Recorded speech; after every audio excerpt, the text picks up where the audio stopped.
want to put the Notion doc in the Zoom group chat, right? I don't think we can pin comments in that thing, sadly. So we're gonna have to figure it out. Are we still everybody? still Welcome, welcome to another Art Storefronts Facebook Live. Art Marketing Biz Coaching. We're still working on some names, right, Nick? That's right. Getting it all figured out. For those that it's your first time on Zoom, in the bottom left-hand corner, you have the ability to see what your mic source is and what your video source is. If you're comfortable being on video, you can, but you don't need to feel like you have to. In the chat window, which is also down at the bottom of your sort of window there, you have the ability to type questions in. So if you have a question that you want to answer, whether you're on video or not, you can go ahead and type it in there. Otherwise, if you've got a question, you can also just raise your hand. Which is pretty easy. So that's what we've got. If anybody's watching on Facebook and you want to go ahead and leave us a comment, let me know that the audio is working. That is always a great pleasure, and we would appreciate that. Otherwise, I think we can start getting going right into the show. And maybe, Taylor, you could let us know if it's working on Facebook. But so far, so good. I always like it when a stream starts out and is actually working. And I can see it on my phone. Steven's saying he can't get to the webinar. So, Steven, if you go to, actually, I had the link right there. If you go to this link, oh no, wait, you're on the Facebook Live. Taylor, can you drop that link, or Chris? On the Facebook Live comments. It's the link that I just put in Slack. That'll take Steven. Steven, it's going to take you back to the small wins group. This is because getting on these live calls is for Art Storefronts members only. And hey Meg, hey Ben. Oh, we got Meg. Hey Meg, hey Ben. Good to see you again. I'm going to go ahead and get into a screen share while people are coming in.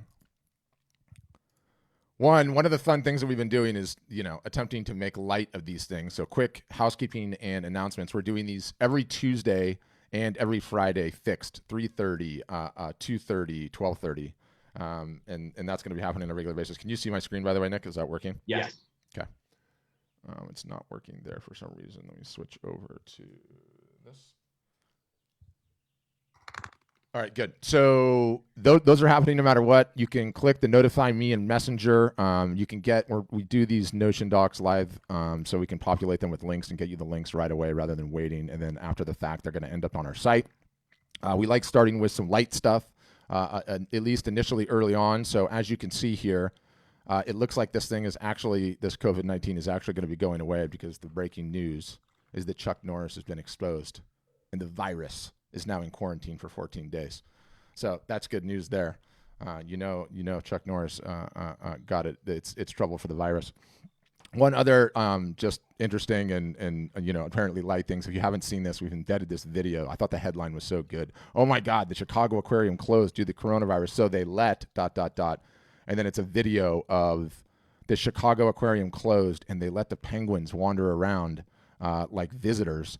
And here they are just perambulating about, like looking at all the fish tanks, just going, what is going on? So that's in the notes too. A very, very cool thing to see. It sounds like everyone says that the audio is working too, so I'm happy about that. So let me go ahead and stop the share there, and we can start getting into questions near immediately. Now I want to start, if you're on video, you can just raise your hand. Otherwise, get to the chat window and say, hey, I'd love to ask a question, which is the easiest way to do it. I want to start with Ben. Ben, you posted in the group, and I don't know if you saw the live yesterday, but on the live yesterday, and you're unmuted now so we can hear you, but on the live yesterday, I literally went through step by step in terms of what the Instagram situation looks like, put some sample copy in the notes. So we can put a link to that broadcast. Taylor or Chris, will you put that in the Notion doc, the one from yesterday? I don't know if you saw it or didn't, but anyway, I walked through the whole thing step by step. I saw your group post. That would be great. Okay. Or you can put it in the chat window too. But do you have any follow-up questions on that one, Ben, while we've got you unmuted? No, I just need to see the link. That's all. Okay. And that'll sort of walk you through the thing step by step. So, okay. If you have any other questions, raise your hand again. Meg, you had a question. I'm going to unmute you. I was just waving hello. Were you just waving Hey, hello? babe. That's all. I'll take it. Like, oh, hi. But Yeah. I'll think How's it about going? And how's it it. going over for you? It's going good. We're trying to just like have a new normal with the kids home for a few weeks or however long. So, but we're good. We're hunkered down. Yeah. How are Cool. you I guys see the doing? nice, beautiful piece behind you. That's your Oh, latest yeah. piece? Yeah, I know, man. Timing really sucks for this. So we're just Oh, gonna go yeah. to sleep. And we were talking like all sports are done, and if football actually comes back, then the timing of this, like when the season picks back up, might actually be really good because there have been no sports, for months and months and months. So maybe it'll end up really working out in our favor. Yeah. It's like, the timing, it's just like the timing for everybody. Like everybody can point to something where it's just like, are you kidding me? This timing, right? Yeah, I mean, totally. We're all in this together. Yeah. Yeah, there's no question about that. I have sort of an interesting question because we're all distributed across the United States in all sorts of different places. How many people know somebody personally that's been tested and has it? Ben, why am I not surprised in New York? Nick, you do too now? I do too. Yes. Wow. Yeah. Steve, And in fact, the scary part about it is the guy. It's a friend of my cousin in your part of town. Actually, they're in LA, and they're 34. And the guy's like in the ICU, and he's 34. Oh shit. So, yeah. Anyways, all right. So, Cynthia, did you want us to unmute you? Did you have any questions? You want to do that? I think Steven's ready to go next. So Meg, I'm gonna. Okay, Steven's ready to go next. We only unmute one at a time. Okay, yeah. Do the raised hand thing. Does everybody know how to do that? It's on the right hand side. No, it's okay. Steven, you're unmuted now. You're live and direct. Okay. We gotcha. So, okay, welcome. I've been with Art Storefronts since August, and I've been following your playbook. Mm-hmm. I felt like I've been getting somewhere. I've been starting to get 500 hits, visitors a month, and my Facebook numbers were growing up. And just as this started, I mean, now I'm at 300, a month, and I have ideas. I mean, I've taken photos from Mexico City. That's my next subject matter for my paintings, and I feel like this is a good opportunity for me to reestablish myself and do the things that I need to do to get into my prospective clients' attention. Mm-hmm. But I'm just uncertain. I mean, how I'm going to go about getting back on the pony, so to speak. So I'm going to need a lot of guidance about what I need to do to get back into it. And I'm not even sure if there's certain things I need to look at on my website to see if it's operating correctly. I think I'm getting hits from my own website on my numbers, and it's inflating my numbers. I'm not sure. Just things like that. How to use the chat bot. I mean, I want to use all of that stuff, and I'm down with it, but it's just right now I'm kind of like big question mark over my head. You know what I mean? I think that pretty much accurately sums up all of us, right? Like we all just have big questions right now. No. I mean, it is a massive world of uncertainty. That is for certain. How have you been selling offline before you came to Art Storefronts? I mean, I have been selling offline. I'm just starting out. This is my career. I know from reactions of people and that have seen my work, and that my work doesn't suck. I know this. Mm-hmm. I know that I can sell this. I live in Venice. I've been trying to get a permit so I could sell on the boardwalk. Mm-hmm.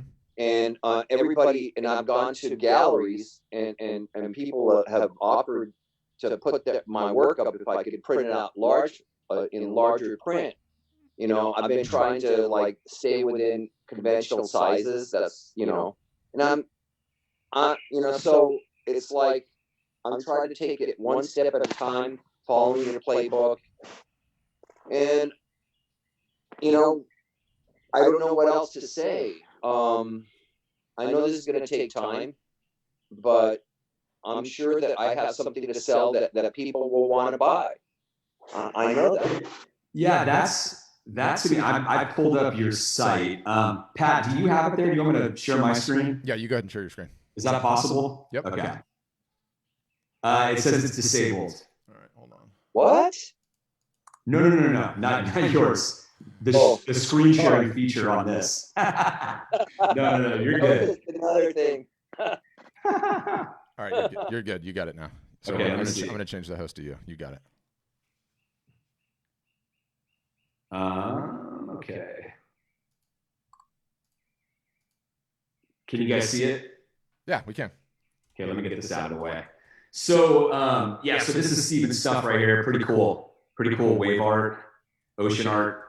Do you mind if I take a look at your stats? No, not at all. Okay. So, Also, I'm planning on branching out to other subjects, also. yeah. Cool. This stuff is good though. I mean, you got a niche right here that you're in Venice, you've got a I mean, I'm from Southern California originally, and I lived in the South Bay, and then I lived in Orange County. I lived in San Diego as well. And so, I mean, you've got demand going all up and down the coast, right? So for stuff like this, so that's good. What I see in your stats right now is that I mean, I looked like basically the last 2 months, and you're just getting started up, right? Like you said, and you just need to get a lot more visits. Like you got to get a lot more traffic and work on that specific aspect. And we're speaking generally right now. Like I'm speaking generally, not necessarily in terms of this pandemic situation, but we can get into that in a second. But generally, like the number one thing for you is to focus on generating qualified leads, or just what I say in general is you need to have qualified leads, but if you focus on getting leads, there will be qualified leads in those leads. So the most important thing is to get leads, right? And I got 11 so far. When I'm looking at these traffic sources though, right here, when I see that Facebook, this is the mobile Facebook, this m.facebook, and you just kind of add up all these Facebooks. There's an l.facebook. And then I look at the contact conversion rate, it's only 2% here, and then 0 here and 0 here. And then Instagram, you don't really have much going on Instagram. But it shows me that it tells me two things. Number one, first of all, it's way too early to really be looking at numbers. There's just not enough traffic. And so you got to get a lot more and you want to focus on that. But it tells me that maybe the people that are on it tells me one of two things. Number one, you either haven't had the lead capture up according to best practices during the period, or if you have, then maybe the traffic that's coming in is not as qualified, right? Because you want to have that up at 5% or more. So first things first, I might have just missed the lead capture. Did you have it on here? Yeah, I mean, I have it there. It pops up, but it doesn't do it. I mean, I've never gotten any leads off of it. Well, it shows that you have right here. Oh, yeah, so you've converted a few, but it's very, obviously when you're dealing with 148 sessions for the last 2 months, this would be 2 people, right? 2% roughly. Well, less than that, but direct 1.59. So you've gotten a few, but yeah, it's what if people. That's kind of the purpose of this. It's a very, very important point that I make to a lot of people, and this could benefit a lot of people listening. Is when you're generating traffic or you're doing any sort of marketing. This is your number one way of knowing whether it's actually quality traffic. Because if it's not quality traffic, it can only be one other thing, which is vanity traffic. And that's the main purpose of the lead capture pop-up. A lot of people are like, I don't want to have a pop-up. I don't want to have a pop-up. But the reason it's so important is because you as a business owner need to know right away whether this person will ever buy from you. And the easiest way to do that is by saying, hey, on your first order, only your first order, I'm going to give you a 15% off or a 20% off discount, right? And that's basically just giving them free money. And so if they don't take it, they're like, no, I don't want your free money. It's basically like they're never going to buy. And so we know that quality traffic or a quality lead source will have this number will be 5% approximately when coming in. So all that means is that, you know, a lot of people, when I see them starting out, it means that like a lot of times, like they might start with like their friends and family on like their Facebook and Instagram, and there's just not that many people that are that interested in ever buying. So that's just kind of like a stats overview of like the last like 2 months that I see here. Does that make sense? Yeah, I look at this 40% down here on Google Organic. What does that mean? It just doesn't mean anything because you've only got 5 visits, right? Okay. So it's too early. It's not. There's a phrase called statistical significance in marketing, and like you got to get up into like, you know, probably 1,000 plus before you really have any good signals. I mean, even these right here might be too small to even like make a conclusion about these. You know, it could depend on like where you're sending them. You know, just making sure that wherever the traffic you're sending them on your site or whatever page you're sending them to, that the lead capture is actually appearing on that page and it has the 15 or the 20% off. If you know you're doing that and this number doesn't get up to like 5%, you know, or like 4.65% is okay, right? Like close to it, then it's kind of like, okay, what's going on here? What, like, who are these people that I'm attracting? I'm not really attracting buyers, so maybe I need to try something else. And when you need to start trying something else, the best thing that you can do is look at. We did a workshop, like I think it was 2 weeks ago, and it was for people who are just starting out. Did you see that by any chance? I was in Mexico City, so I was okay. Taylor, can we make sure that's in the show notes? Let's make sure Steven gets that. And okay. You definitely want to watch that one, Steven. We've got it recorded. It's just like this, but the whole call was talking to people that are just like you in your position. And so there was a lot of really good back and forth, a lot of people in different situations, and there was a lot of good that came out of that.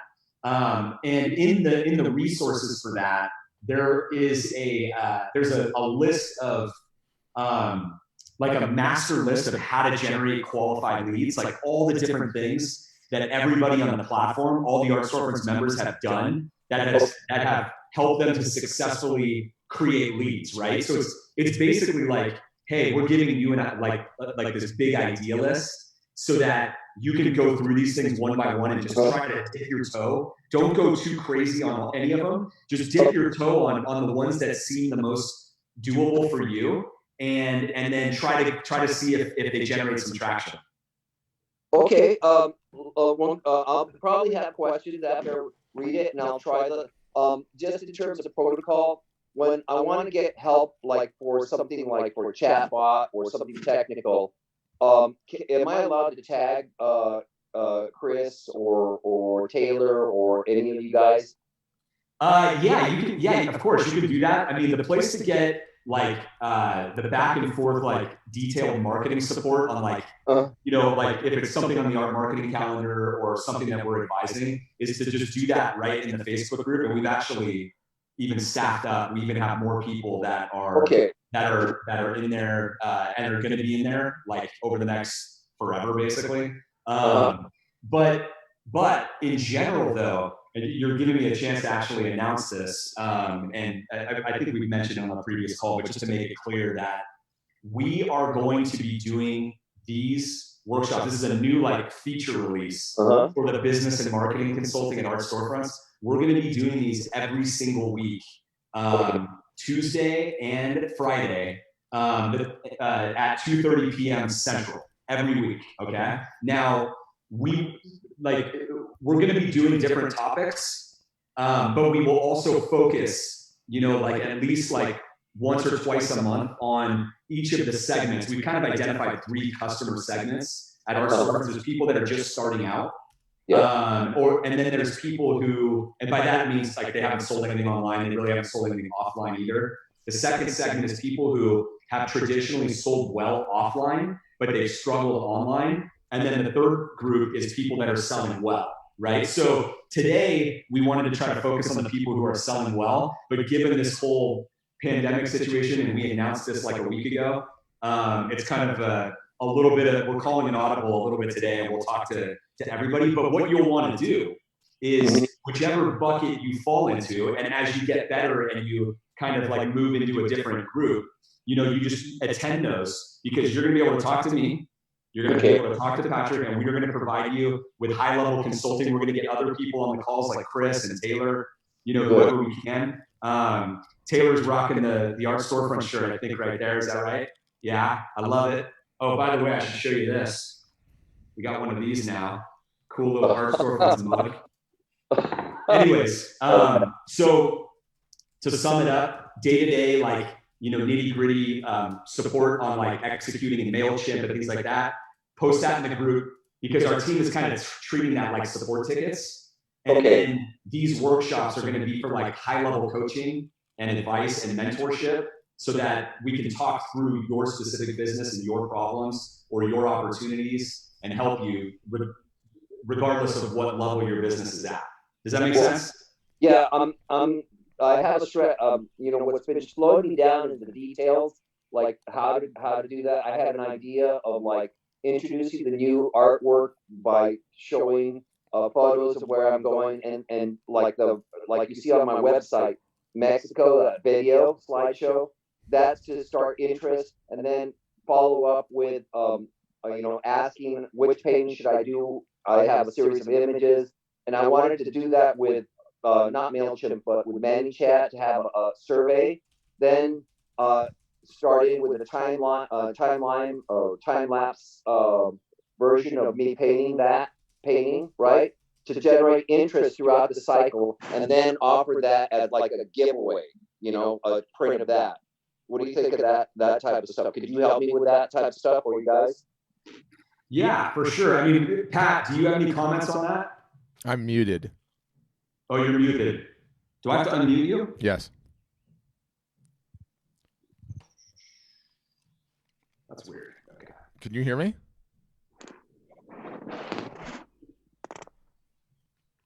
I see him, but he's muted. Yeah. Okay, I'm unmuted now. Can you guys hear me? Yeah, I can hear you. Okay, good. Couple of things. One, in the Notion doc, and again, I guess we're just going to keep pasting the link to it. Taylor, just keep pasting the link to it in the chat so everyone can get it. There's something in there that, you know, no one ever tells you these things when you're getting started, right? But let me just pull this up before I forget, because I want all of you guys to get this. Early on, and I'm having to move monitors here, so just bear with me. Early on, when you're just getting started, there's like this tendency to get so involved in your stats and constantly be looking at your stats and like, you know, wondering what's going on in your stats.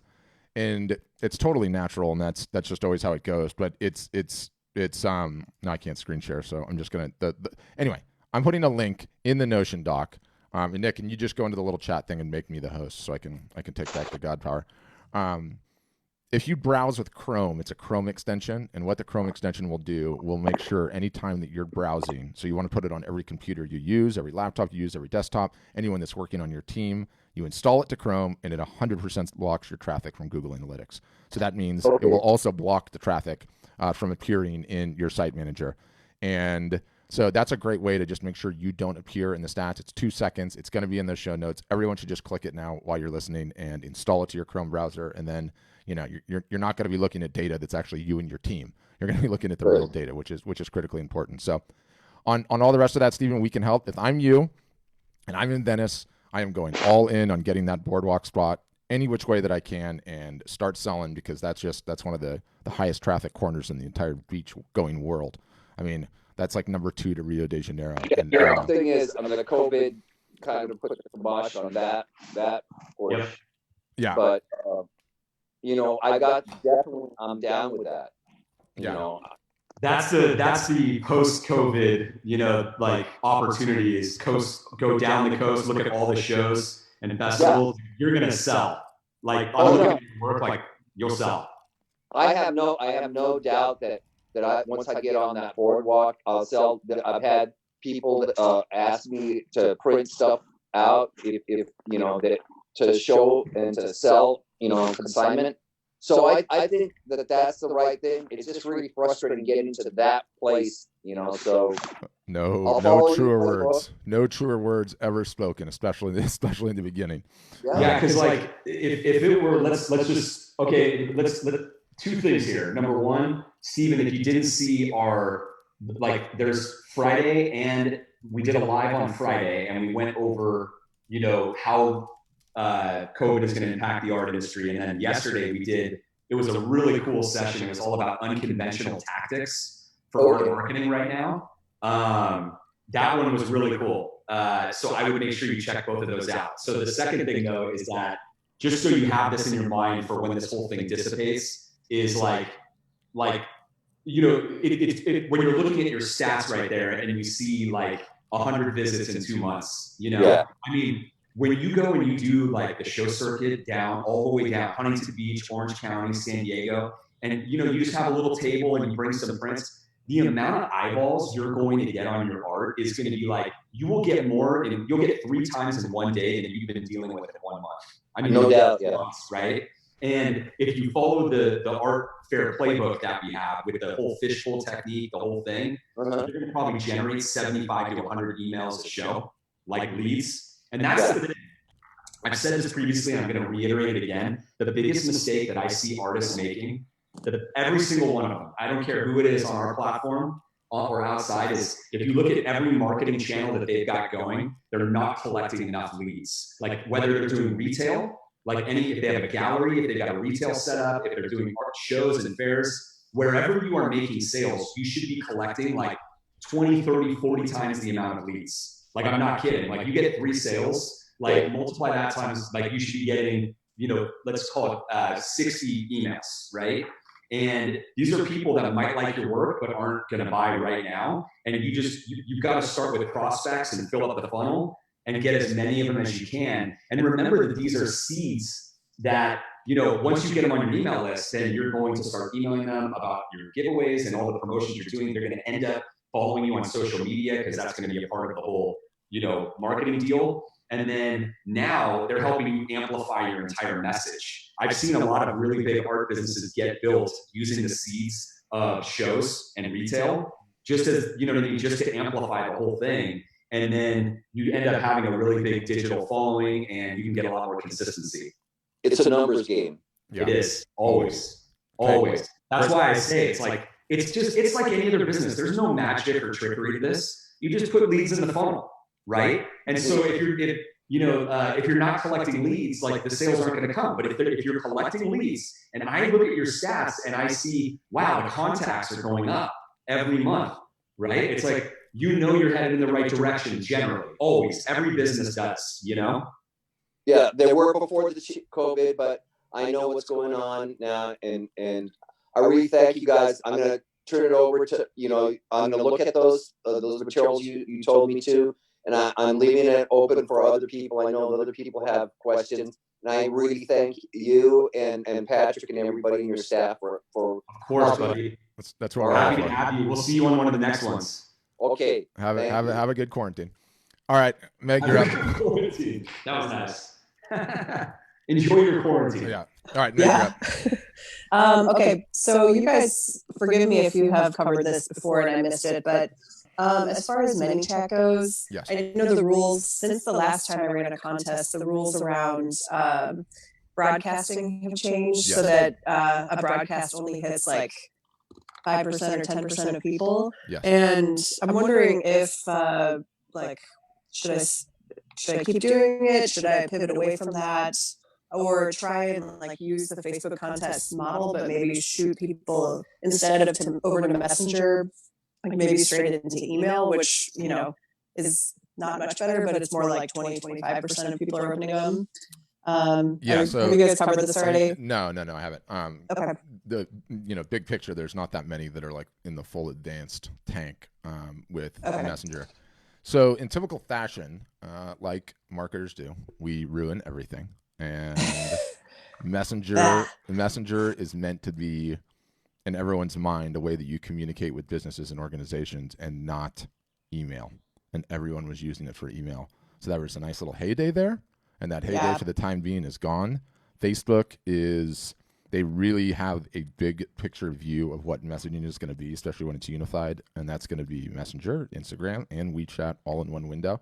So I would say stay on it. And the new rules are you can pay to broadcast, okay, and get the same type of juice that you had before. Oh. Unfortunately, it's not as instantaneous. And then if you know how to use it, you can what they call like a one-time notification, and you have to set it. I mean, I said it to Nick like yesterday. I was like, in an attempt to protect it, they've made it so confusing that even me, huge nerd, doesn't even want to take the time to learn it because it's so annoying what they've done in there. I mean, it might as well be another language. It's like I'm reading Mandarin or something. And it's just, you guys are blowing it so bad. You had a great thing going. But look, these things happen, and it's still a good source of attention. Fun while it lasted. Yeah, well, it's still going to be fun. So you can pay to do the broadcast, and it's something like 2 to 3 cents and open, not even a send. So you could send your entire list on the way cheap. That's number one. Number two, if you tag the thing in there, one-time notification, then you can send outside of the 24-hour window. So you can still use it. It's still viable. I honestly don't know on the contest. I think we need to run one ourselves to sort of update the playbook. But in the meantime, I would say, TBD. Are you thinking about running another one soon, obviously, then? Well, I'm normally at this time of the year, I'm in like full March Madness mode. Yeah. And so because it's totally, the games. Yeah, I know. I was like, this is going to change things a little bit for the year. Yeah. So right now I'm just kind of trying to figure out like, do a 360 and figure out where to go next. And so I'm kind of just exploring my options and wondering like, contests are great to like generate excitement. Everybody's home right now. People are on their phones, but getting that, that last broadcast out that has like the link to the sale or the, the thing where we, try and close it. If it's only hitting instead of everyone, well, if I can pay for it to hit everybody, it would probably be worth it. But it'd probably be like, I think I have like 900 subscribers. So so do the math there. It would be, it wouldn't be that bad. Not that bad at all. I mean, and also too, you only paid for the opens. And so let's just say out of the 900, 700 opens, 700 times 2 cents, somebody 3 cents, somebody do the math on that. It's low. Yeah. Somebody do the math. I can't do it in my head. Yeah. Taylor, what's the math? Somebody do the math. Yeah. It's super inexpensive. So I wouldn't abandon it. Okay. They know they know that they've completely hosed it, but they just have much bigger plans for it. So, it's in marketing land with these new services. Sometimes what you find is like it makes a ton of sense to get in there early and get a beachhead, and then when you have the beachhead, you just sort of keep it. You keep it and you let them figure it out, and then when you come back in it, you're like, boom, I've got everything set up and hammer this thing again.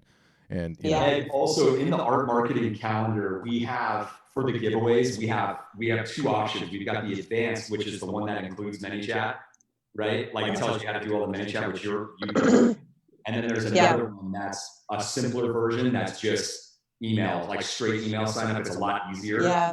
And so if you find that it's like a little cumbersome to like keep doing the many chats, like you should still blast the list, obviously, and maintain that. But if you're going to be running more giveaways, and you're kind of like, the reason I haven't been running more giveaways is because of the workload, then move to the other one, because I'd rather have you do more giveaways. Because you with as many like subscribers that you have and followers and all that stuff, like the great part about the giveaways is like they amplify like crazy. It's like compound interest. So the more you have, the more it grows every time you do one. And so you can get really creative with stuff, and you're very creative already. Like you get creative with media types. So, you know what I mean? Like different media types, maybe a special, I don't have to tell you what to do. You know what to do. Like finding different things or different stuff like that. Another thing too, by the way, did you see the presentation yesterday? The unconventional tactics. Take a look at that. Okay. I will. If you hear all the different things, you're gonna get some great ideas about how to execute right now. Because that's what we talked about, is like calling the audible, and like how to generate money unconventionally right now using your skills as an artist. And everybody should be doing that.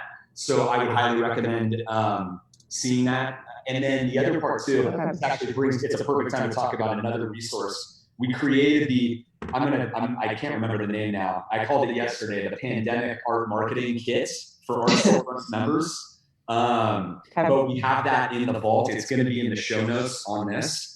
And Okay. so it's a place where everybody on here can go. Steven, you too, everybody should go there and check it out. We're going to update it. We're updating it literally every day based on, you know, the successes that we're finding people are having on the platform that they're sharing or that we're seeing, like we're kind of digging up. Because whether it's like, you know, doing live painting or like it's a romance post or it's a sale or it's a giveaway, whatever is working right now, we want to make sure that we aggregate that information and get it to you guys as fast as possible, because I'm of the opinion that whatever we find out that works, everybody should act on very quickly. Totally. Yeah, I was thinking. We're going to be updating it literally every day. So like, get it open, keep it open as a tab, like bookmark it, and just refresh it and see if anything changed. You know, I think that's going to help you guys like just kind of move quickly and find the things that are working and get as much success as possible during this time. Yeah. Yeah, I was thinking about creating like a fictional bracket out of something else. So just to give people that like the feeling of filling out a bracket that's like really missing from our life right now. So brutal loss. Brutal. I know the challenge I'm finding mostly is, and probably a lot of other people are in this boat, is that my kids are home. So, you know, there are a lot of people on quarantine who are like, I have all this time. What books am I going to read? What project am I going to do? And, you know, I need to pick like one thing that I can do in like an hour a day, because I'm not sitting around just like twiddling my thumbs. You might want to do like, you know, in your case, because you've got like, you know, some collectors, you know, some people who follow you pretty closely and things like that. Like you might want to do like a limited edition, like something like that. I like that bracket idea. You could do something in there like the lost bracket or like the, you know what I mean? Like that's a great name for it. There's got to be a name, like, right? Like that's like, we will remember forever. And it's like the Kansas lost bracket or whatever, the bracket that never happens. But for this limited edition, do like 10. Yeah. Like super like really small. Signed by you. Like there's some sort of special, really, really special thing. But the people, the wealthy followers that you have, they will gobble that up. Yeah. Yeah, that's a good idea. They're not struggling. But if it's 50, it's not as cool. But if it's 10, pretty cool. And then it's that is cool. Come for $2,000 a pop. And you might have 20K right there or something like that. Right. Yeah. Get us through the next couple months of. Yeah. I would just go. I would play small ball. I would play small ball, like editions of 3, you know, 10, 5. Just think about that, because if you've got that audience, focus on those guys and the guys that go, hey, look, I have money, but like this is amazing. Like I want to get one of those. And there's only going to be 10. You know? Yeah. So, it's a good idea. Cool stuff there. I'm sharing my screen now. Can you guys see it or no? Yeah. Yeah. So number one, a little props to Meg. Many of you probably do know or don't know Meg's doing very well as an artist and selling a ton. And one thing that I want to point out, what do you notice here at the top of my Instagram stories, whose face is first? I can't get her face off of that thing. Meg shares so much on Instagram, it's getting out of control. Now, one other additional thing, and you know, I will take the criticism, okay? I will be made fun of, but I follow some of these teeny bopper kids on Instagram, okay? It's not on this account, because I am fascinated by what they do. And, you know, we talk a lot about the giveaway idea. And, you know, especially early on when you're just getting started, the giveaway is really hard to generate enough momentum to get it going. It's easy in some people's case. It's easy in Meg's case because, you know, when these tournaments are on, people will do anything to talk about their basketball team, and her team's a big one. But during this time, if you go after the people that already have a ton of attention, i.e. the big Instagram accounts, when you go live on Instagram, instantaneously you get the first little bubble here, right where Meg's face is on Instagram, and it'll say live. And obviously, look at this. Out of the 5,000 people that Art Storefronts follows right now, no one is live. Why? Because it's hard to do. But there is an incredible amount of arbitrage to the live, as I think I've said a couple of times. And so one of the features that they let you do now when somebody's live, and I encourage all of you to, the next time you get into Instagram and you see at the top here that someone's live, click into it so you can see what they're doing. One of the things that you can do is you can be holding the phone and you're watching, and it'll pop up and it'll say request to join live. And what happens is that if the person running the live wants to allow you in, instantaneously it splits the screen in two, and there you are doing a video chat, right? So let's go back to Meg's idea about a potential bracket, right? She could get all of these people on the live, right? and pick people to automatically go into a bracket at random, and they have to request, what bracket do you want? Sitting there talking about it. She could be holding the art up herself, right? And what's so powerful when you do these things is like someone else's Facebook Live, they might have all the attention, right? Like some of the big accounts. In your case, there's got to be some diehard KC people that have a massive amount of followers. You could just call that person up, say, look, here's my art. Everyone's bored. We have no Final Four going on right now. This is depression next level. Both of my kids are yelling at me. I'm hiding from them. Do you want to give away a print? Let's give away a print right now. Turn on your Instagram Live. I've got one right here in my hand. I'm holding it. Turn it on right now. And I'm going to ask a question, and we're going to do it for 30 minutes. You and I are going to talk about basketball for 30 minutes, what we miss, and we're going to allow people to jump into this Instagram Live. Whoever comes up with the best such and such is going to win a print. What do you say? And you just go in. Everybody is online right now, more so than ever before. So there exists the opportunity to get in and like go. If you're just getting started, Steven, you're just getting started. You have no traction right now. Go and find someone that has all the traction and be like, look, dude, your followers are looking for some good, engaging content. Let's do the live thing. I don't even care if the first one fails. I'll give the print array to someone anyway. Let's do another one and another one. So I'm really, really bullish right now at this moment at quarantine, COVID, whatever you want to call it, Wu flu, that the live presents one of the greatest arbitrages. And so, okay, we know that. Let's put that over to the side. Let's combine it with the next greatest arbitrage, which is doing a print giveaway in terms of lead generation. So I think getting creative that way, I would love for somebody to do it. In fact, if somebody does it, Art Storefronts will pay for their print. And then I want the details of how it worked, because this feature where you can literally sit there, hold the phone, and say, okay, so-and-so is going to join. Press the button. It's split screen. There's so-and-so. You're talking about it. Okay, I'm going to hang up on you. Go to the next one. Like, that's amazing. It's amazingly powerful. And I see these teeny boppers. They're just sitting there in their room, and they're cycling through hundreds of these kids on a call. Hundreds of them. They're like, okay, what do you say about this? Out. Okay, who's got the best dance move? Okay, Johnny, you go. Johnny's doing his dance move. That was lame. Goes to the next one. Oh, no, Kimberly. Oh, my gosh, Kimberly's got a move. She wins, right? Like, it's insane. I didn't realize that's what that was, that you could add. Oh, it's amazing. You join as your account. Yes. Oh. Yes, it's amazing. Okay. So you could literally, who has got the best KC call or the best KC moment? Let's talk about it. Winner gets a da.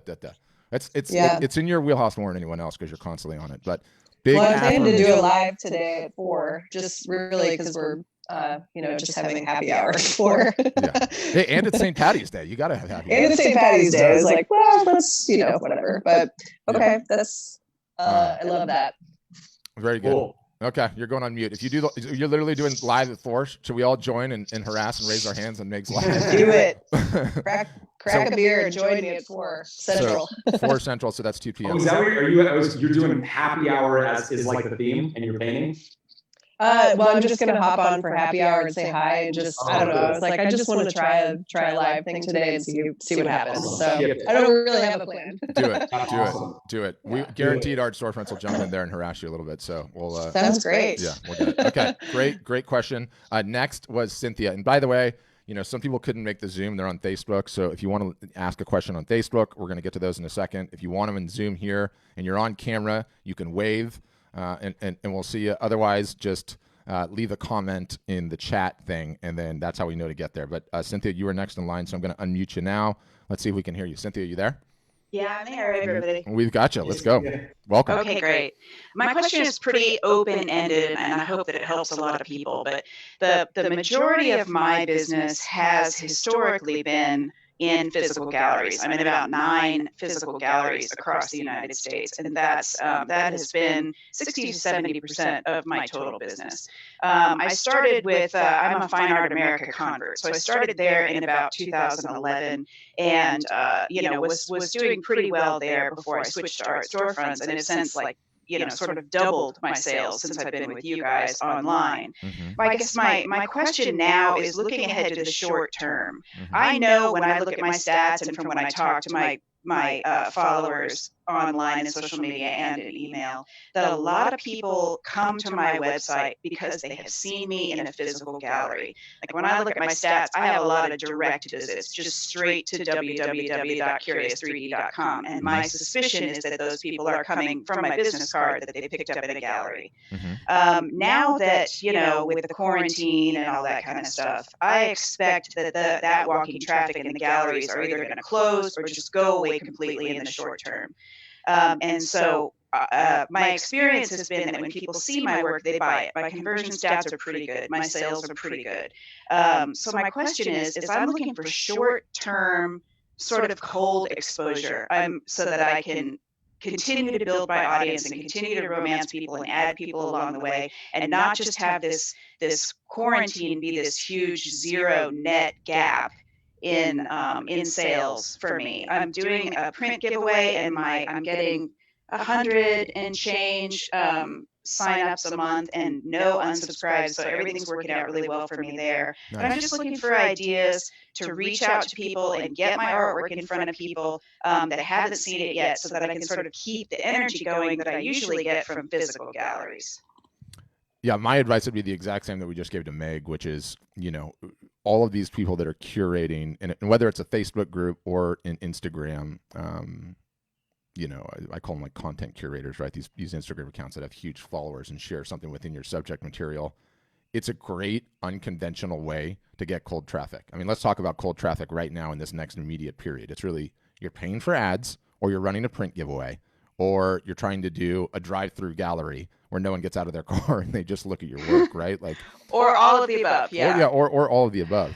But in your case, knowing that you convert that well, especially, like the exact same advice that I gave Meg. I would get a list of Facebook groups, get a list of Instagram groups you want with the most followers possible, and I would run the giveaway concept, except you do it on their terms to their followers, and you ask for a link back to your site in return. And I think everybody is just sat bored going through their accounts.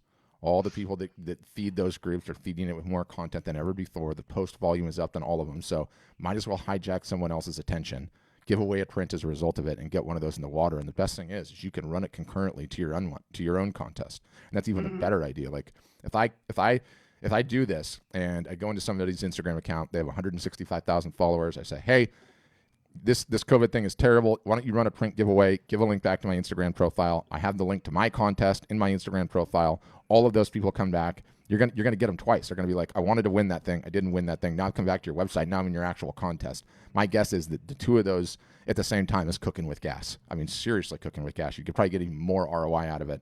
So if I'm in your case, that's what I'm gonna do. It's unconventional. It takes advantage of the fact that everybody's online. In addition to Meg, though, like the Instagram Live or the Facebook Live, if you can bolt that on and talk about your contest in that capacity and however you can end up doing it, those are two ways to seriously capitalize on the extra attention that's online right now. So that's what I'd say. Yeah. Okay. Yeah, I've been doing the print giveaway as my lead capture in lieu of the 20% because I'm offering free standard shipping right now. Wonderful. Seems to be working pretty well for me. But my question, the follow-up question about the influencers is how, as like two-dimensional artists, if I have a niche in surrealism, and so how do I identify who appropriate influencers to approach are? I mean, there's some that are pretty obvious, like interior decorators are always probably good influencer bases for artists because it's something fun for them to share. But, when I go out to identify an influencer to help me, sort of do this giveaway of my surreal printed artwork, like where do you start looking for that kind of stuff? Like who am I looking for in terms of influencers? Is it other artists? Is it galleries? Yeah, no. So I'm just going to do this live and I'm going to show it to you. I'm going to hold on, stop share. So I have basically this thing is Instagram on the desktop, right? So I'm going to search and let's say surreal. Is that right? And I'm going to go tags. Surrealism. Let's just see what this is. 4.9 million posts. So let me look at this account. So 10,000 followers, decent amount of surreal stuff. That's interesting enough. 10,000 is probably enough. So I would bank this one. I don't know about the Arabic. This guy could be somewhere really strange. So I don't know about that following. I'd take a look at that. Surreal Art Broad. Let's see this. So you're just like 21,000 followers. hashtag farming then. Yeah. You better believe it. You better believe Yeah, it. okay. All day. All day. Look at this one. Surreal 42. You could also 44,000 followers, and you're That'll telling me your stuff would fit in here. Oh, by the way, I don't see. Do you see any print giveaways here? See any print giveaways? I don't know. No, I'm writing this down. Surreal. Yeah, and look. I mean, look at the screen. Like this is no more different than message. Yeah. Check out my site. I'm bored. You're probably bored. Let's make something cool for your for your followers. Check out my website. See a print that you'd like to give away, and have them browse your bestsellers. Let me know. Let's put something together. Happy quarantine, right? Like it's not any more difficult than that. I mean, you do just that, and it's on. And how long did that take? And it's like, look, you have 44,000 followers that took you years to build. Why don't you let me in on that? Why don't you just let me in on that when you probably have more of those people than ever before going? And look, I'm just going again. You search, you ride the hashtag, you make sure this thing is on top, and you see what the top shared posts are. And it's like, how many of these things have huge follower accounts? 6,000? I don't know. That's kind of cool though. And this one, That was cool. 22,000. Like you got. Now, I mean, Pat, show the Facebook approach on this too, because it's the same thing over there. Yeah. So now I gotta.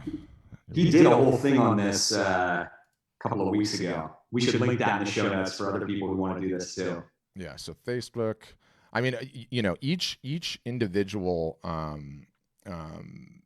artist type is going to have like their own things that are working for them and their own things that are working against them in these situations, right? Sometimes it's easier than others, but you just have to get creative. So if I search groups, surrealism is one of these words I can't spell no matter what. Groups.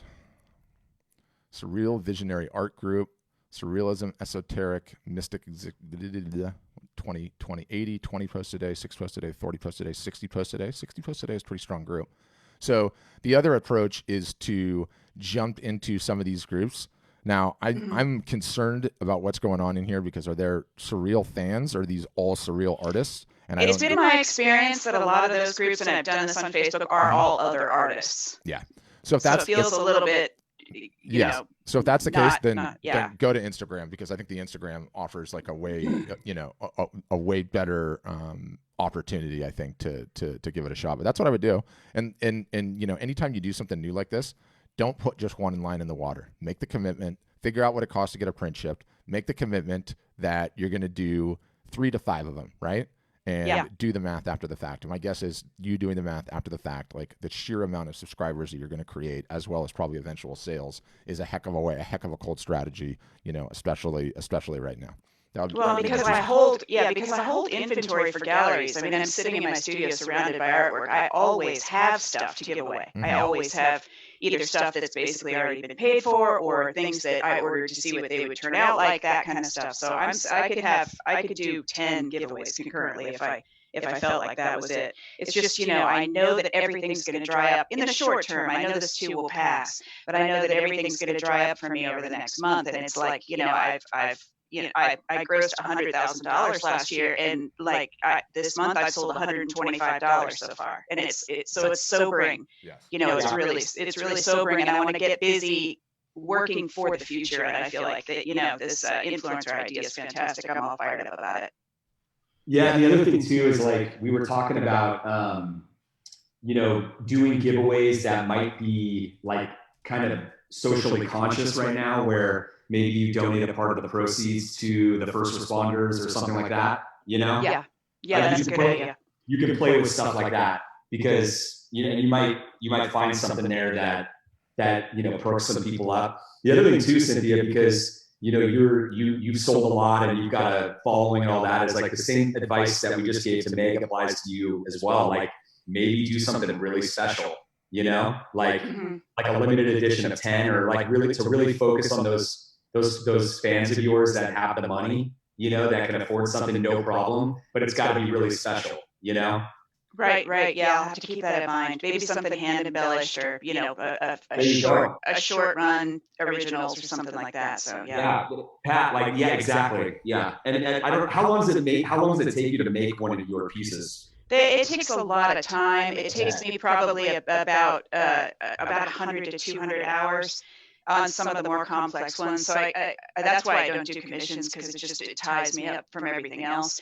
But I do have a lot of existing work that people like, so I could take it and make it special. I could figure out a way to do that.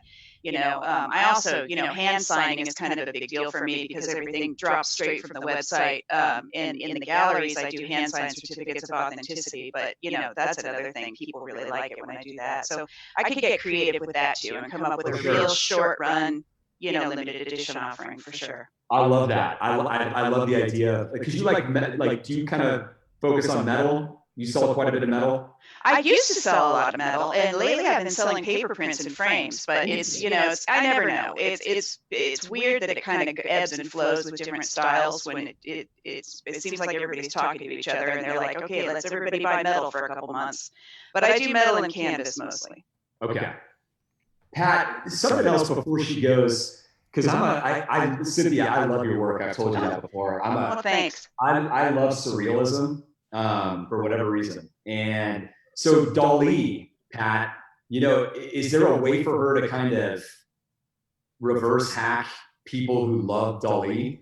Or Magritte, if you're familiar with him. That's a lot like my kind of flavor as well. Any of those types of guys that are, these are big names, Yeah, I would. Yeah, I mean, again, those are good tests. My gut tells me I would start with those surreal pages, and like I said, so I did a hashtag Dali. There's 1,255,000 posts on Instagram about him. For example. Anyways. Right. Yeah, I'll add it to the list for sure. Okay. Because the people who like that type of stuff, they're gonna like yours, And I'm speaking of myself. You know what I mean? Yeah, I think so. So you want to buy a print, Nick, or There's another guy named Vladimir Kush. Have you ever heard of him? Yes, he's amazing. Yeah. Amazing. He's Pat. He has a gallery. I don't know if he still does, but for years they had a gallery with just his work in Laguna Beach, like right there on one of those main streets there. It wasn't a main street. It was one of those other ones, right? Literally right there. But he was supporting his own gallery in like one of the most expensive spots you could be in. Beautiful work. He would have the thing I loved about going to his gallery, I'd always make my wife walk in there, is that he had every piece and he would have a page write up about what that piece was about. And it would just twist your mind. It was amazing. Get you in there. It was an experience for sure, just walking through the gallery and just reading all the pieces. I loved doing it. Oh yeah, he's just an incredible artist. Okay. Cynthia, great question. Let us know how it goes. Yeah, thanks everybody. Okay. Guys, if you're on video, you have a question, raise your hand. Otherwise, hit the chat, raise your hand in there if you can figure it out. I'm going to jump to Facebook really quickly and I'll read the question so everybody can hear it. So Ken says, I have been doing a few shows. I had my biggest one coming up. It's now been canceled. Yeah, we know that. I'm thinking about setting up a display in my garage and doing a virtual showing. Maybe incorporate a free print giveaway. Love all of this. Have it all as a video that I'll post to Instagram and Facebook. Also adding an FUCV I19 discount code. I'm going to leave that one there. I think that works. I have all this inventory and nowhere to move it right now. A lot invested in large prints. Any suggestion? What would be the best way to approach this idea?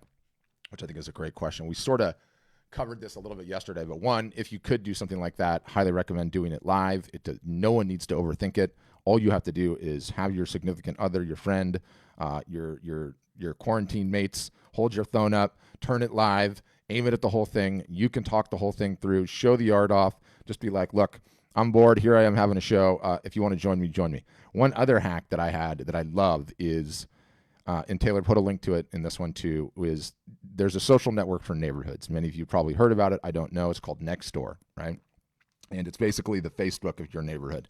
So you put in your neighborhood and a bunch of your crotchety neighbors are on there yelling, get off my lawn. But there's lots of other really funny stuff in there too. And so one of the things you could do, if you really wanted to get creative in this quarantine time, is assuming your weather's decent enough and you could figure out a way to display it, you could just go on there and say, hey guys, you're all bored. I am too. I'm doing a drive-through art show. You're not allowed to roll down your windows, but I'm setting up in such and such parking lot over at the school, wherever. Come by 10 through 12. If you want to bring the kids, all good. Check out some amazing artwork. And by the way, I'm fire sailing all of it. An idea like that would probably get a lot of people to drive through because everyone is bored out of their mind right now, right? And, as long as you don't get out of the car, it's a quarantine safe activity. It's quarantine safe activity. I think you get away with it. So I think there's unconventional ideas like that too. But that's what I would do. Good question. Yeah, this was one of the topics in the unconventional discussion yesterday, right? Like setting up a gallery, like just a concept that people have done that we've seen where they're setting up a gallery in their house. I'm not saying obviously during this time that you want people coming through your house, but it just, whether it's your garage or house, the concept of turning that into your own gallery is really interesting. And we've had people who have done that and have sold quite a few pieces. So just over the years. But I really like the idea, Ken. I love the idea. I think doing the virtual showing right now, like that was like, so you set up some easels or whatever you got in your garage or in your house, and then have, you could do this live, you could do it recorded. You should probably do it recorded so that you have a recording of it. Do it live. Do it live. You can do it live, but guide everybody through it from piece to piece, right? Talk about it, talk about why you did it and all that stuff. Give them a gallery show as if you're in person. Like nobody else can, like there's nothing to do right now. So you have the attention of everybody. You can do these things. Get creative. So good question. Thank you. Ishkala asked one too, so I'll take a look at that. But here in the group, anyone else? Hand raise these. Mary, I see you taking notes. One of these sessions, Mary, I'm going to get you. You're smiling. Mark, if you've got one. Otherwise, we have to do the chat. And Becca, I know you've got one, right? Oh, Mark's good to go. Okay. Well, You're thanks for muting me. Yeah. But I'm pretty new at this online thing. But just a little history about myself is I've been a photographer for 40 years, and boy, this online stuff is really challenging. I had my own gallery until 2008, closed it. Overhead was just too much. Mm-hmm. But I went through trying to learn how to do some video things for a while, and that didn't pan out. But I'm back fully invested in creating fine art photography now. That's what I'm focused on. Mm-hmm. And one of the things I'm also doing is I'm doing a line of imagery that is of mannequin heads. They're kind of abstract. But I'm so well known for the scenic work that I do here in Washington State that I'm almost kind of afraid to put this out there. So after listening to a lot of information from you guys and encouragement about marketing and how to handle things, one of the things I've noticed as of late, I changed the way my website functioned.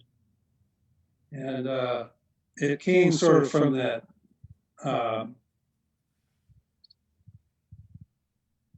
I think you did a video of this, Nick, where you showed someone how to look at their stats and try to make a decision about what to put on their homepage so that there was a lot of people looking at images and had lots of images to look at. And my homepage used to only have like a slideshow on it. I got rid of the slideshow and only had like 5 categories on it for people to look at. And then in one part of my website, I had all these panorama images that I had about 30 of them, I think, and I threw that up as my homepage, and it's totally changed the stats. Like people are clicking through and looking at more and spending more time. Yeah, so I think that was really a good video that you made from my point of view, and I hope that some of the other viewers here are able to catch on to that if they're having trouble getting their stats up. It was really a great piece to see. And some of this marketing stuff you guys are throwing out there is like, I feel like I've been in a whirlwind kind of. Yeah. And it's really great information. But I think that just maybe some word of advice from you guys might help. But in terms of throwing this new work out there, I kind of think I need to make a big splash and have like about 30 different images before I even put it out there. Any thoughts from you guys on that? No, I'd say 10. Yeah. Probably. Okay. Yeah. I 10 really good ones. Dip your toe in the water. Don't overwork yourself on it. Like any new venture, new marketing like new endeavor that you're going to go after. I'm always of the opinion that, think of it like an experiment, like a scientist. Like you need to dip your toe in and try it, but it needs to be enough to where you're either validating the test or the test is failing, right? And so Yeah. I'm always looking at like, what's the least that we can do, spend, etc., to run through this test and end up where we're making a decision whether we're going to go take the next bigger step after that. Like we might not go all in after that. We might just go way bigger investment after that. Like, so in your case, that might be, okay, this went really well. I got some sales from it. I got a lot of feedback. People loved it.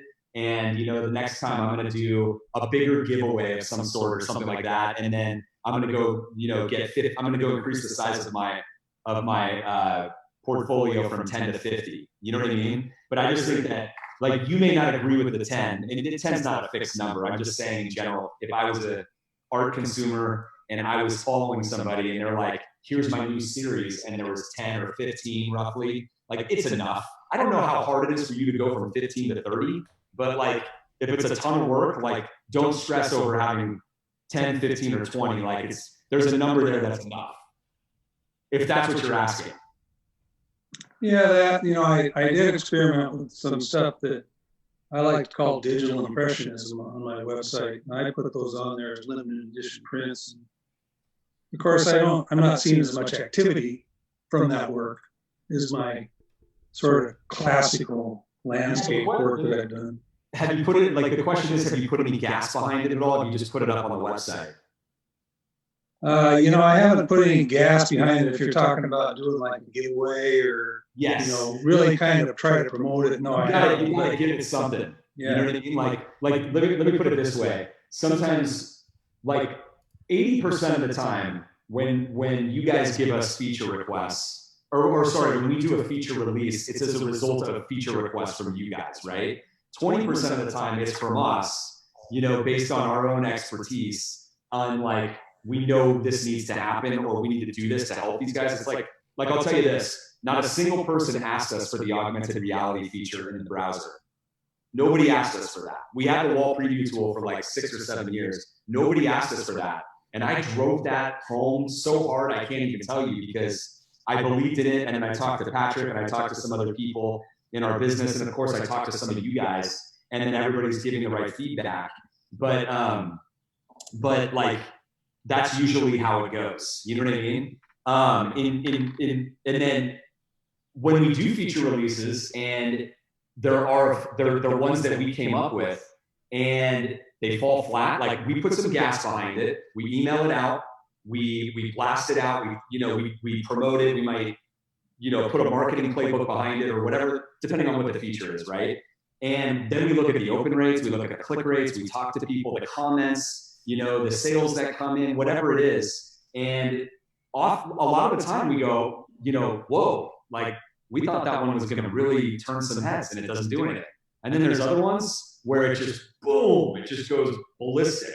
It's just, you can't even believe, like, the reaction from people. And so if you don't put any gas behind it and get it out there, then I don't think you're running. It's like, it's not a valid experiment. You're not really doing anything. So you don't really know. Do a giveaway, send an email out, put some stuff behind it, and then if you're not seeing, like, the reaction, then you just kind of, like, let it just kind of coast off into the sunset. Sure. Doesn't even mean that you have to remove it from your site. You just stop talking about it, and you go back and you continue talking about the stuff that people care about. As a result of some of the encouragement I've gotten from you guys about putting gas behind things, I've done a couple of print giveaway contests, and the most recent one I did was really kind of fun because it's it's a scenic photograph from the San Juan Islands up here in Washington State. There's some geese flying across the horizon. Beautiful, love it. I put that out there as a print giveaway, a 16 by 24 print giveaway, and I posted stuff on Instagram, I posted stuff on Facebook about it, with links to my website to sign up for the contest. And one of the most interesting things I did was actually put a $25 ad on Facebook, and it went on Facebook and Instagram, and I must have got like 100 signups. Yes. From that sort of thing. And I actually sold a print of it yesterday, which was encouraging because sales have been really slow. Yeah. And I've kind of found that, it takes some work and some effort. And one of the things that's happening with me, it seems like I've been so focused on the marketing part that I'm forgetting that I'm a creative person. Creatives kind are of usually some of the best zone where marketers. I want to go look at my stats all the time. Look at the detective thing and try to see what's happening. But I am encouraged by the fact that I've done these 2 print giveaway contests, and I'm sort of working on some ideas here in the future because I don't want to do a print giveaway every month. I'm doing them every other month. It's good. That's a good cadence. It's like right now I got to send out an email tomorrow morning. I got it ready to send out. I have an email list of about 800 people. Just a reminder about the print contest and then introduce a new image.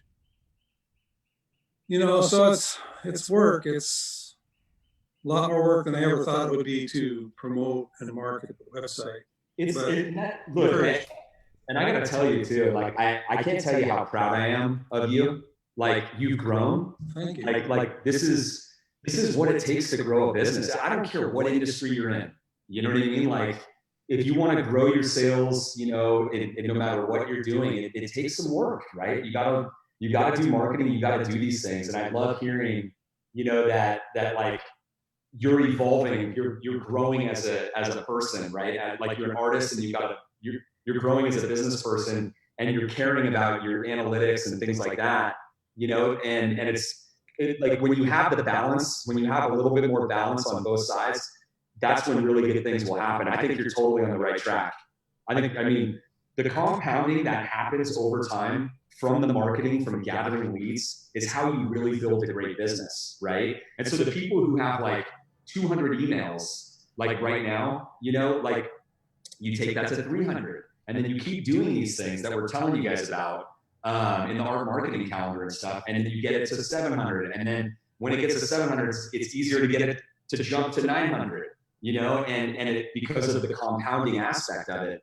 And so you just want to keep doing the things that will bring you more leads. So the other thing too, if you're not doing a giveaway, like if you're going to do like every other month, make sure you're doing something else in that other month that's going to be generating leads for you, right? You're doing the romance emails and that sort of thing. Not emails, but romance emails along with romance marketing on Facebook and Instagram sort of thing.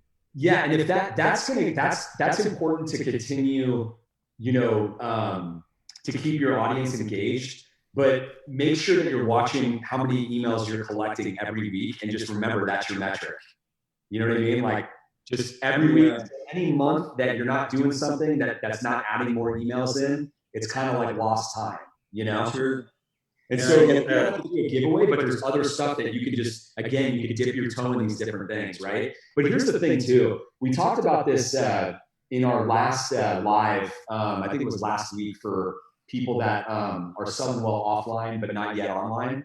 But there was quite a few people that are having success with the giveaways. And I said, as soon as you know that you're having success with a giveaway, then you got to look to amplify that as much as possible. And that's when Patrick went into, he did what he was just showing Cynthia Decker, where go to these Facebook groups, and find groups that have potentially qualified leads of yours in there, your audience, where you think they're in there, and do the Instagram thing that he just showed to find influencers that might have your audience in there, and then get them to share your giveaway, right? So you're taking something that works, your giveaway, and then you're going to try to get it to all these other people that have all these other audiences, and you might be able to double or triple the amount of the impact of every giveaway that you do. Or you might do one there that you don't do to your own followers, right? You could put it on a different hidden page on your website. You just turn it. There's a little toggle when you have a page that's like turn off navigation. I think most people a lot of people will just have it in their navigation or something while they're running it.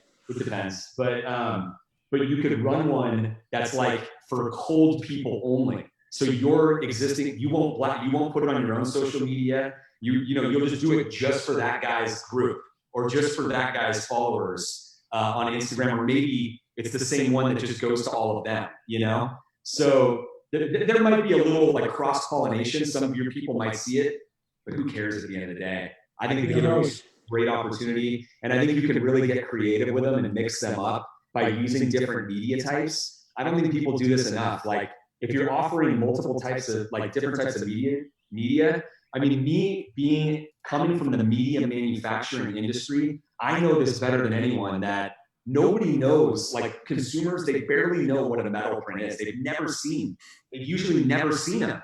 And when you actually see one in person, and you know, and it's people just get blown away by it. So you can capture it in the light in a video, if you do like a short video of it, or an acrylic print, you know, or any of these things. And so you can kind of spice up your giveaways a little bit, but at the same time, you're actually showcasing the actual product, which I don't think is done enough. A lot of photographers and artists think that if I just post my image to Instagram or Facebook, the image itself, that's all I need to do. And it's like, wait, you're selling a product. Like, merchandise it, like, show the product that people are going to receive. Like, it's very powerful, whether it's a gallery wrap or a framed print, like the one you got over your shoulder, you know, or a metal print or an acrylic. It's hard to appreciate how awesome they are, you know? This print over my shoulder here is a piece that I did, and it's printed on canvas, stretched on canvas. It's about 30 by 40 print. So you have a border on that too, huh? Yeah, I put a metal liner around it that's painted, custom painted and stuff. But you know, this all came from when I had the gallery. I was able to put together custom work for people. I don't really have the tools to do that anymore, or the space. But you know, I got to thinking kind of about something you said earlier that I wanted to mention, and it had to do with this posting with other groups. I did post this image that I used for the contest on a thing called Destination Northwest, and it's a group of photographers that post things. And I think I got like over 1,000 likes on this picture. I've never gotten that many likes for my own site, so it's kind of like I checked into kind of putting the contest out there on this particular group, and they kind of don't want you to do that. So you kind of have to be careful of some of that stuff. Yeah. So Pat kind of has a playbook for that. I mean, if that person, you know, there's a way to ask them nicely, and then also, you know, I think you just said the key word here is to ask them nicely. Yes. I never even thought about asking them. You got to ask them. Yeah. So yeah, and so I'll probably do that when I'm done here. There's another Art Storefronts member, Emily, who was on that call, and she was she's done this tactic very successfully. And so she was talking about it on there. I'd suggest listening to that. And then Patrick was giving her like direct advice. But what she was doing was she was posting in the groups, but she was just romancing, never selling ever, you know? Yeah. And it was working. Like, she was really growing her list and getting some sales from it and things like that. And so the next step, you know, would be to like contact the owner of the group or these influencers. Because like Pat said, the people that are managing these pages, like, they want to give value to their users, to their followers. And so if you can give them a way to do that, and if they love the stuff too, you can even say, hey, I'll give you one as well. Because, like, you know, you think about it, you could give them hey, I'll throw in an 8x10 for you. What does an 8x10 cost you? Like less than $10, right? And then it depends on how I have it printed. I use it doesn't have to be framed, right? Like, yeah. But whatever it is, you know, there's a way for you to look at how you want to give it to them. But I think the main point there is, if the giveaways are working, like, amplify them. That's your next step. Okay. And we're adding this stuff into the art marketing calendar. Like, so when we're telling you to do a giveaway, you'll notice right below, on that day, there's like an advanced section, and we're having like, okay, if the giveaways have worked and you kind of got your marketing sea legs, you know, you're not a beginner anymore and you want to get a little more aggressive, we're having like, here's some things you can do like this to take the giveaways to the next level. Okay. Yeah, I think asking is the perfect way to go. I never even thought of asking, so it's kind of like. Yep, and I think I'll be on to that. I would say too. Anyway, thanks, you guys. Yeah, great. no problem. Can you Yeah, guys Pat, go ahead. Can you hear me? I can't tell. Yeah. Yeah. I just want to circle it all the way back to the mannequins. you know, do some limited number of the prints, load the car up, go 2 towns down the way, and just set up and see what happens, right? Like, you don't have to make it all about your brand and all about your name, but get it in the water and see if those babies are going to sell. They might sell, they might not sell. You don't know until you actually get exposure. And putting them up on the website for a month and then taking them down, you haven't given that a shot, right? Like, you need to get some like face-to-face exposure. I wouldn't even take any of my wildlife stuff. I would find an art show a couple towns over so you don't see everyone you know and everyone be like, Mark, what the heck is this? So you don't have to feel weird about it. I would go a couple towns down, call myself David Craig, set those babies up and see what happens, right? Like, you could do it in a very, very low risk fashion and not get yourself any level of exposure. So that's what I would do. But great questions all for sure. Okay. All right, who else we got? All right, Becky, you ready to roll? I want to hear this. Sure. Okay. Hey, Beck. Hi. Well, I don't know if I have a question. Well, I'm sure I have a lot of questions, but I got a great idea from you guys yesterday, which I'm totally going to do. Hopefully I can pull it off this Saturday. And I've been thinking about it more and more. I live in a really nice neighborhood where people bike a lot through. It's called the North End. And the North End is sort of a higher end area, so there's good money in this area. So I'm going to do the front yard drive-by, ride-by art show. Why not? Yes. Love it. Why not? And so, because I paint big, and I'll put up signs about being aware, like, don't gather. My dogs might bark. Hopefully not. That's fine. They're kind of jerks. So I'm going to set it up, and then I also had a kid. I hired a kid. I tried to find someone for like 6 months. Nick, I think you made a like on that, but I built a rotating canvas. I had this vision.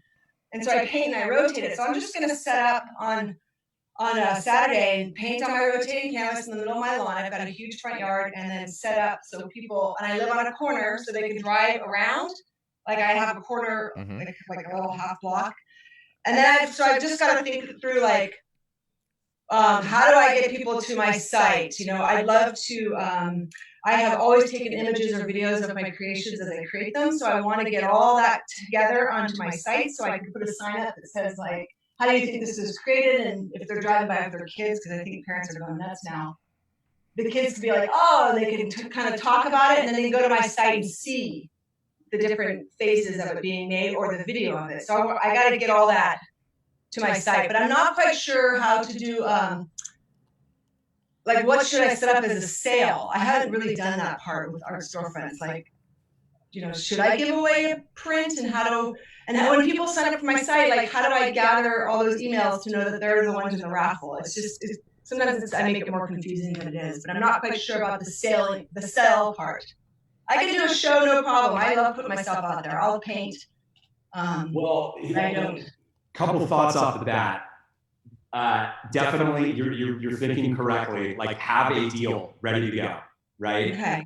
To try to close something on the spot. I don't know if this is useful, but just so you know, and you guys know, it just popped into my head. So every page on your website, when you're editing it in the site manager and you go to the very bottom, I could show this if we want to. There's a QR code, okay? If you're familiar with those, you scan them with your phone, right? And it takes you right to the page. So you could actually, you could print out the QR code, enlarge it or whatever, or like however you want to do it, and like put it like in the front of your yard away from you, where people could they could scan it. They could even if it's right at the front of the yard, they could scan it and go right to your website right there. So you might have like the deal right there. But it's all I'm telling you is it's a quick way without them having to type anything in to just go right to your homepage or right to a product page, or something like that. So you all have that at your disposal. So you don't have to have people come and sign up for a list, or they can do it right there, right? Like, you can have it in front of you. They can get out of the car, but it could be like 10 or 15 feet away from you, so they're not worried about it. Like, come right here, scan this, and you'll get a 25% discount on my site for the next 3 days to buy anything, Okay. And have the scarcity too, by the way. Have like 3 days. Scarcity, whenever you're offering a discount, have it be time sensitive, because that gets them to take action quickly. I'll have to test how far away you can scan Like if you drive by, the QR code's like this big. Can you scan Yeah, it? I don't know. You'll have to test it yourself, but the good part is that just print one out on your printer, like on your desktop printer, Test and it. just kind of play with it and like just do the QR code scanner on your phone and just try it out yourself. You know, obviously before you do that, but you like that's a way. You know, it's an easy way to do it. You know, another thing that people can do, like you can do it for every piece too. Every product has a QR code. So like just imagine if you had like easels set up in the front and then you were like sitting back off of it. They could walk up and they could, if the one that they like, they could actually scan the thing if you had something there that they could scan. You know what I mean? Like a little title card that was like hanging, like I don't know how you would do it, but I'm sure you could figure out a way, right? I've done it. I did it before Okay. for a show. So how can I get the info? Like how should I set up the information? Like I can put all the photos together and the video. Maybe I put it on YouTube. Can I put a video on next to like Art Storefronts original? How? I guess I could embed. No. Pat, what would you say about that? I'd say there's enough moving pieces on this guy to just don't overthink it. Execute on the first one. Learn what you can, and you'll probably figure it out. Maybe some people will talk to you. Maybe some people will get out and stay at an arm's length distance. Maybe the kids will be running around the yard. It could just about anything could go down. So I would just get the first one going, and you're gonna drive a ton of attention. And I would probably just have my website, clearly visible. You could try the QR code too, but I would get one in the books and see what happens. I mean, you could end up being like the most entertaining thing for the entire neighborhood for the next couple of weeks. I mean, For sure. It'd be pretty awesome. So I If thought anyone about was doing this in our neighborhood, we would literally be there today. We would walk with the kids Yeah. right down there today. I'm going to do it. So I thought about advertising it as like a kind of a kids education because parents are trying to find things. So I thought that's why I kind of wanted the part about they can initiate them talking about it with a sign and then they can look it up. So the kids can be like, oh, I think it's this because my work is like it's confusing, to figure out how it's done. And so when you see it, it's totally different. So it's kind of a neat way to see. So I was thinking of selling it like that. Like and also Facebook sometimes it has neighborhood groups. So my neighborhood has a Facebook neighborhood group that's exclusive to the North End. So I thought like bring your kids by, see how art's made, talk about it, and then discover it on my site, so I could do that. So that's why I was trying to figure out how to drive them to my site to buy, but also sell it with an educational piece. But maybe I just do one to start. Yeah, just do one to start. Don't overthink it. Execute and get some learnings and see where it goes from there. I mean, it's totally uncharted territory, and there's such a residue of success that comes from just executing on them and taking the learnings and then incorporating it into the next one. So I think all of that stuff's on the table. Don't forget too that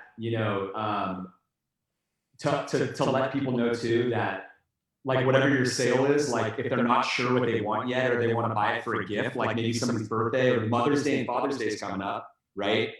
That they can buy a gift card, and still get your discount for buying it right now, right? And then they can choose a piece later. They can contact you later and choose a piece. Oh, okay. You know what I mean? Okay. Like it's just anything that you can do to get the business right now is what you're going for. Do you do commissions at all? I do. I've done a couple over the last several months. Yeah. I wouldn't hesitate to show one of those too and have something there because it's just like if somebody's ready to like, hey, I can get a deal and we can get our family photo painter or a house, whatever it is, like whatever they want to do, like take whatever you can get, right? Yeah. I'm okay financially right now. I know other people aren't, so I have some room to play a little bit. Yes. So, yeah. If you don't want to do that, don't do it. But it's just kind of interesting, like to just throw that stuff out there and just nobody's ever done this. I think it's going to be awesome. No, I'm doing it for sure. Saturday's going to be a great day. And then the other thing was pictures. Yeah. So I did the live art. I did live art on Friday before there was the ban of groups, and it was still a small group. And I did it on the rotating canvas at a bar, and it was awesome. It was awesome. I had people participating in the creation. I'm like, here, take a pen, draw. Let's turn it into something. And I sold about $400 worth of stuff, which was great in 4 hours. I sold the metal prints because I opened the metal prints up, and I was like, check it out. And they're like, oh. And I sold all 3 metal prints that I had on stock, which is great. They're just little ones. But totally, when they saw it, that's what sold. They're like debating, and they're just so pretty. And so I did have a little bit of an epic failure, which was I tried to get it recorded, and there was so much stimulation, I couldn't get the thing set up. People kept knocking the table over that I had the video on, and it didn't work out. And I didn't get emails because I'm so engaged with art. No, and I was like, damn it. It's all good. You did what you're supposed to do. You shipped. You'll hear us say this all the time. Just ship it, right? Pat's probably ready to go off on this right now. Which there's technical difficulties all the time. Like the first time you do anything, and you're gonna make a mistake, but it doesn't matter because now you know that works, right? And you know what to do. Create a little checklist, I had just talked to you guys about that. And I was like, that's a great idea. I'll do it live. I'll collect the emails. And that's the thing I failed on. I'm going to just hire a teenager. I've kind of figured out that that's where I struggled a little bit. I even had someone ask me about a commission. And I'm like, yeah. And I didn't get their stupid email. And it's like, now I got to wait for them to contact me. So it's like, that's like Saturday lesson learned. I was going in full force, but it doesn't work out. If you don't figure out ahead of time and figure out what your plan is and how you're going to collect the emails and how you're going to record and get it set up, then once it gets going, it's too hard to do that and sell art and do art. I couldn't do it. Yeah, but it was awesome. Certain. That's for certain. So I'll record. I'm planning on doing live video feed on Facebook. I'm going to advertise on my group, and then I'm going to do. I want to try and get I got a friend with one of those, I don't know, cameras. I can do fast recording also. Mm-hmm. And so I'll do that on Saturday. And then the other thing, if other people are looking for ideas, I think this is a great idea. And I just started working on it, was to do free art classes, just short little videos and give them away for free. I want to kind of get those on my site too, so I can drive people to it. But that's a good idea. Somebody else in Art Storefronts, some other gal is looking at doing the same thing for kids, and it was shared within the company today. And I told my wife, and it was like, oh wow, my wife's actually a painter as well. And I said, like, she's doing this for like 20 minutes for the kids to learn like painting, and it was like, we're doing that, And then I was like, wait a minute, this is really smart, because now my wife is going to go and she's going to see the art, you know what I mean, and like, she may tell some of her friends, and I was like, this is an interesting lead generation play, I did it yesterday, and I didn't try. I just tried to just get comfortable with live Facebook, and I did it, and I got some great feedback, and I just did like a 6-minute video. So it was fun. You're blowing my mind. You're blowing my mind. You're just shipping all over the place. It's awesome. Yeah, I got to do the marketing plan and all that. So okay, but you guys have been really helpful. It's good to have these talks. So. Very good. Yeah. Very good. Love it. Love it. And as a final, I would get a big bucket of business cards, okay, that has the website on it, and then I would hire the kid to get one of those like hook arms, that you grab something on the high up shelf, and just have him go into the bucket, scoop the business card, and then hand it to the people in the window. So there's no touch. There's no breaking the barrier there. You could that would be hilarious to me. I'm sorry. These things amuse me. Okay. If anyone else has a question, let us know. In the meantime, I got a really good one from Facebook here that I like. So, Airy Mill, and I hope I said that right. It's ERRYMIL. I think it is. I encountered quite a problem today. So I got 2 curators for an owl painting to run a giveaway. And so sounds like she ran the Instagram thing. And this is totally interesting. And I said, you can pick whoever. The problem is the shipping international. And she said, she's like, I really don't want to pay the international shipping, which is, I could totally get that. And the Instagram account said, I'm assuming it's an Instagram account, said they didn't feel comfortable doing that. So is it worth it doing with international shipping? Very good question. I would say you have 2 ways to go for it. Roll the dice and say, let's just see what happens. And it could work out, it could not. Or say, write the person back that has the account and say, I totally respect that, and I would totally ordinarily do that, except for the fact of the situation that we're in, and cash is tight right now. So let's circle back on this idea after this craziness abates and things get back to normal, because I'd love to do it. So I think that's how I would approach it. I mean, another thing what would the shipping be? Well, that's what I was going to ask. Is this a reproduction or is it a print? It sounds like a Because print. if It sounds like a print. I mean, sorry, I didn't mean that. I mean, is it an original or is it a print? Yeah, You know, I'm pretty sure it's a print. You'll have to leave us another comment. Let us know. But I think because if it's a print, then that makes it a lot easier. Because especially if it's rolled, like if my take right away is like, okay, if you have to work within the confines of an international shipping issue, then make it something that's really cheap to internationally ship, which is a rolled print. Okay, Bay Photo will send a rolled print. Oh, it's a metal print. So I would change that. Metal is going to be more expensive. Anything that has to get boxed and shipped flat is going to be more expensive to ship. If it fits in like the regular tube, these standard tubes that FedEx and UPS have, you can like FedEx and UPS. I don't know if they changed this, but they've traditionally had a fixed price for those. And in fact, if you've got I guess you could go to the website and look. I was going to say go to one of the stores, but it's like there's like a FedEx International tube, and like so long as it fits in this, it's like $20, right? There's a fixed price for it. So if you can figure that out and you know what it is, then you know you're good to go. Bay Photo, they've got really good shipping internationally too. Shipping prices internationally, so. It's not going to add that much cost so long as it is a rolled print. Don't go framed and don't go metal. That's the hack around this. Paper print is like, oh, okay. Paper print is like $10 plus shipping of $50 and plus. That's way too high. That's way too high. I mean, Bay Photos, a typical rolled print on Bay Photo is like $19.95. So Aaron Mill, if you talk to one of our support team members, and they'll guide you to like I don't know if you're on Bay Photo or if you're on Graphic, which one is your fulfillment partner, but either way, it doesn't matter which one you're on because you can just go to bayphoto.artstorefronts.com and just buy the print right there, and then and then just put in the shipping address and just drop ship it directly. If you happen to be connected to Graphic, you don't have to order in your back end. You can buy from either of them on a one-off basis, like just by going to their Art Storefronts, main website. So that way you can hack around it and you'll be good to go. Yep, good. Guys, those that are left on the call, any additional questions? We're here to answer them. Otherwise, I think we'd wrap it up unless you've got anything else, Nick.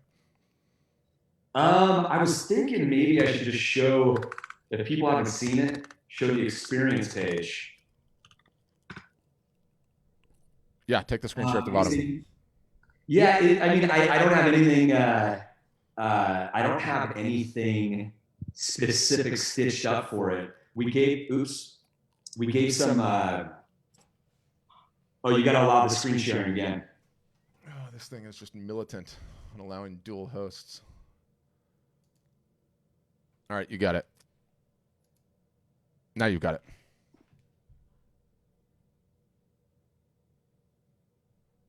Okay, yeah, so this new feature, the experience pages, if I can get this thing out of the way.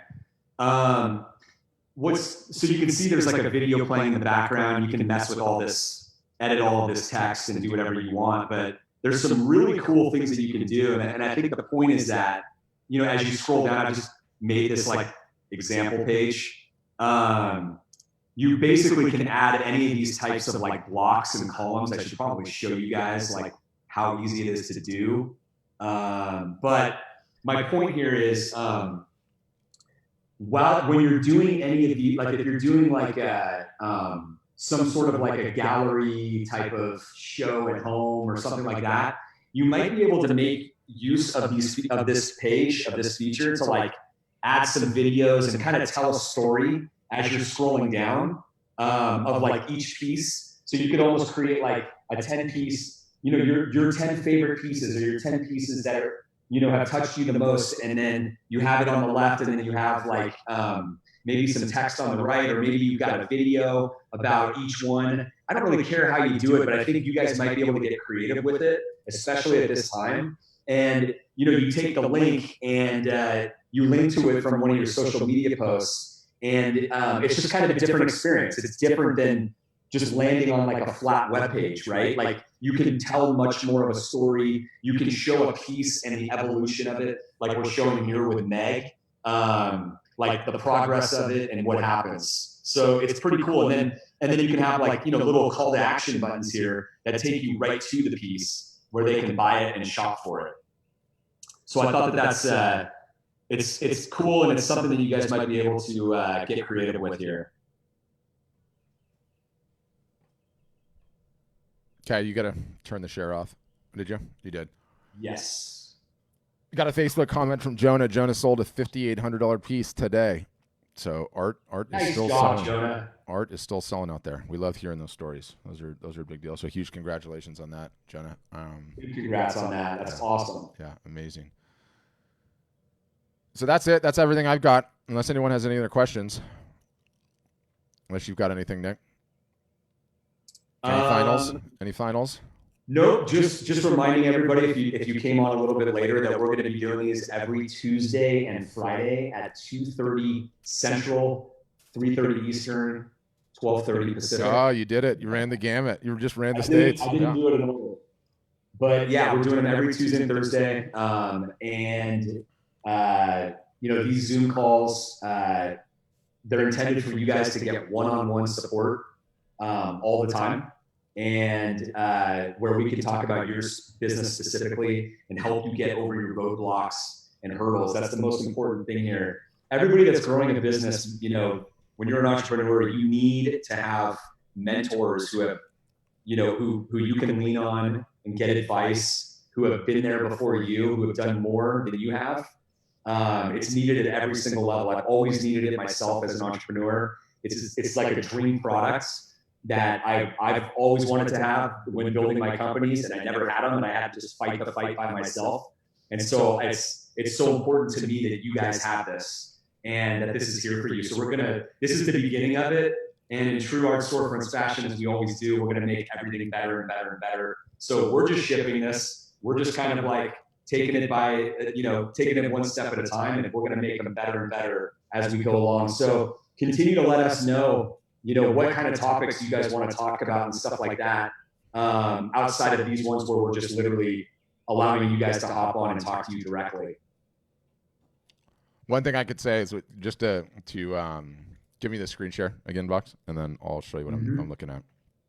Oops. So those of you guys that were on the call earlier, and I might be a little bit above my skis here in terms of being able to show this, but let's just see if I can get away with it. Let me know. So you have to, it's in the little, the row of participants. I just made you the host. Okay, so let me see if we can share this and we can see it. So we were talking about this earlier, right? And Meg has since gone live. So let me get out of this. But you see how it gives you this pulsing orb up here at the top, and it says live. So we click into it. We're live. She already has 12 concurrent viewers. And I'm wondering to see whether or not I can do this. Look at this. Send a request to be in Meg's live video. Boom, request. And so if I requested that right now, she has a little thing on her screen. And if she wants, she could potentially include me in the conversation. Now, I don't think this thing has a camera on it. I don't think it could take over the camera. You know what? Let's just ship it. Let's see if she catches. let's see if she catches it or not. I can't. I don't think I can make the audio come through. Maybe I can. Piece like live or something. Oh, she's talking about her piece. We'll leave her be. Plans for. So anyway, but that's the point you're making here is so important. It's the fact that when you go live, Instagram gives you, or Facebook, either way, they give you so much action, so much free action, all this extra attention that you can't normally get.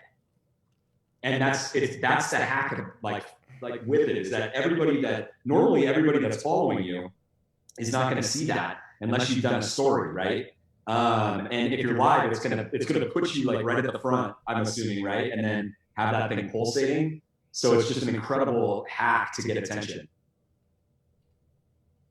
Okay, so we'll see you guys Friday, if not sooner. We're gonna try and run more and more and more of these. Again, all the resources in the show notes for everything that we talk about every single solitary time. You can get those. And on that note, Mac, did you have one more thing that you wanted to talk about? I thought I saw you. No. No. Well, you got some follow up, Beck? Oh, it's Oh, okay. good. Oh, hi. Live, should I choose Instagram over Facebook? Is that It's case by case. It either or could go great Where for do, us. where do you have more followers right now? Facebook? That's where I would do it then Yeah. for now. Yeah. Okay. Yeah. But I would also do a post over there, like when you go live or like when you're going to and say that you're going to go live, maybe, you know? Okay. You could also get your husband's phone and sign into your Facebook account, start a live, and then start into the Instagram account and go live, and then have the teenager hold those two things, and then hold the hook in the other arm. He's out of the country. He might not be coming back. Oh, that's right. He could be stuck. Perfect. Yeah. Perfect time to start painting on the lawn. I love it. Yep. All right. Thank All you. right, guys. Well, thank you so much for joining us, and yeah. Yeah, guys, if you, Happy if St. you Patrick's Day. enjoyed it, always drop your comments. Let us know. We love hearing back from you. We feed off the feedback. That's our food.